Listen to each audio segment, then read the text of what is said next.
Hey family, make sure you join us on the new and improved AfricanDiasporaNews.org. Now, it is our uncensored and raw truth website. We have to make sure to have our own website because on social media platforms, they do have rules, and at any time they could change a rule and shut a whole genre down. Now, that would not happen to us because on AfricanDiasporaNews.org, we can speak the truth. We don't have to hold back. So make sure you join our website today.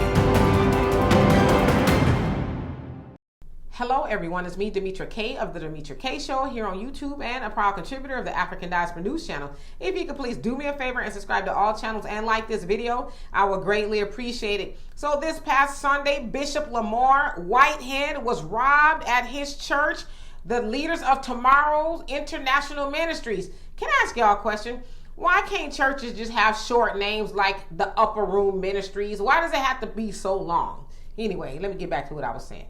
Anyway, he was robbed at gunpoint by 3 people. Check it out. How many of you have lost your faith because you saw somebody else die what you about to go through?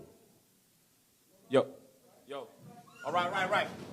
I seen 3 to 4 men come in. I said, all right. It's pretty much stating that I'm not going to do anything, right? Because I know y'all coming for me. Y'all coming straight to me. I don't want my parishioners hurt, right? I got women and children there. As I got down, one went to my wife and took all her jewelry and had the gun in front of my 8-month-old baby's face. Took off my bishop's ring, my wedding band, and took off my bishop's chain, and then I had chains underneath my robe. He started tapping my neck to see if anything else. So that means they knew. They watched and they knew that I have other jewelry. The church's live stream shows the gun being held on the pastor. They had the guns on my deacons that was at the door. Whitehead says what you don't see on camera are around 100 congregants who were in the room. Men, women, and children dropped to the floor in silence. My church is traumatized. The women and children are still crying. Still crying. Babies are still crying. Police say the men took off in a white Mercedes. Whitehead says cops have a license plate and witnesses saw the men change clothes outside. These men, they need to turn themselves in. I forgive you, and I'm praying for you.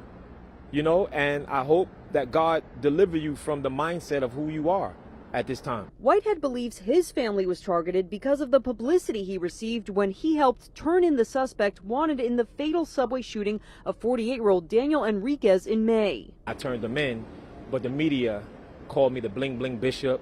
They had my Rolls Royce car all over everywhere, and I feel that played the part in this. I think all pastors should be able to get permits for pistols. The NYPD is investigating, and Whitehead says the mayor and top police brass have called him, pledging support to find the suspects. So as you saw and heard there, he was delivering a sermon and he asked, have you ever lost faith because you saw somebody die? And then wham, here come the 3 armed gunmen and took $400,000 worth of jewelry from him and his wife.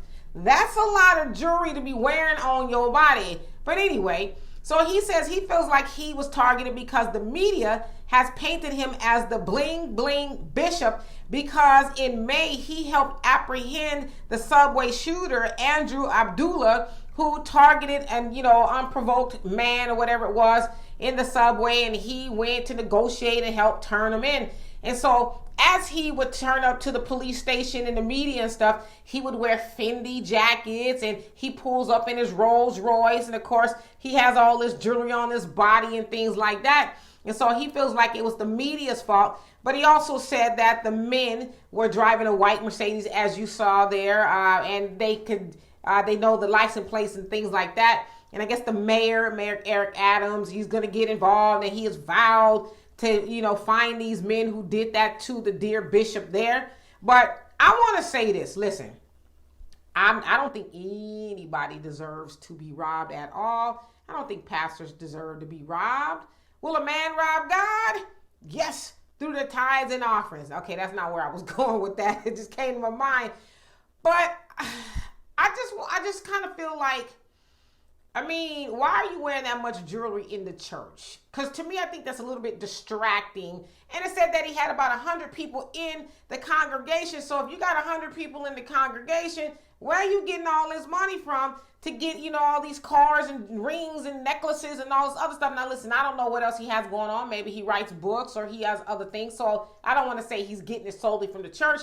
But I thought that God wanted pastors to show up and not have the focus on them, but have the focus on the word, Jesus. And that's the problem with a lot of these pastors. They want to be seen, right? They got on the $3,000 gaiters and there's, zoot suits and Steve Harvey suits and all this other stuff. And it's like, nah, put a robe on and preach the word. Don't nobody need to see you sparkling like a glitter ball up there in the pulpit. Just get up there and deliver the word. But again, I'm not saying he deserved to be robbed, but I mean, I think you kind of asking for it. He said he had some deacons at the door. It was probably Deacon Jones and them. They ain't got no guns or nothing like that. They just got a little holy water. I don't know what that's really going to do for somebody who has 3 guns and are aiming to come take what you have.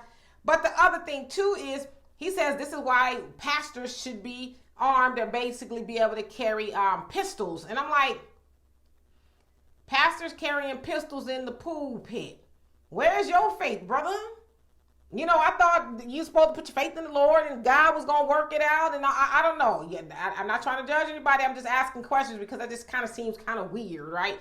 That you're having a pistol in the pulpit. But hopefully they find the guys who did this to him. But I want to say this. Let me put on my detective hat just really quick. A part of me does not buy his story. A part of me is like, something in the milk ain't clean. Because right after you delivered that line, have you ever lost faith because you seen somebody die and then all of a sudden, like it was almost like it was on cue that it took place, that the robbers ran up in there. And then the other thing, like I said, the guy that was sitting behind him, he was just kind of like, I wonder what service is going to be. I'm like, he was not fazed. Like, had that been me, I would have been, or something, crossing myself and doing the Holy Ghost or something, but he was unfazed. And so I don't know what's really going on here. Something tells me that it ain't what we saw it to be. Something tells me that it's something else. I don't know. Maybe some insurance scheme. I don't know. I don't want to speculate, but it just seems kind of weird. So y'all tell me what you think of this story. And for more insightful commentary, please subscribe to this channel, my channel, The Demetra K Show, here on YouTube. Peace. Colonization never ended in the white supremacist system. And as we see today, the colonization is in the mind. Now, those who have been enslaved and those who have been colonized, we're still dealing with the remnants of that through the colonization of the mind. Pick up my book, 7 Steps to Decolonize the Mind, and we will help deprogram you from the colonization that was put upon you by generations and generations of white supremacy. You can pick it up today on Amazon.com.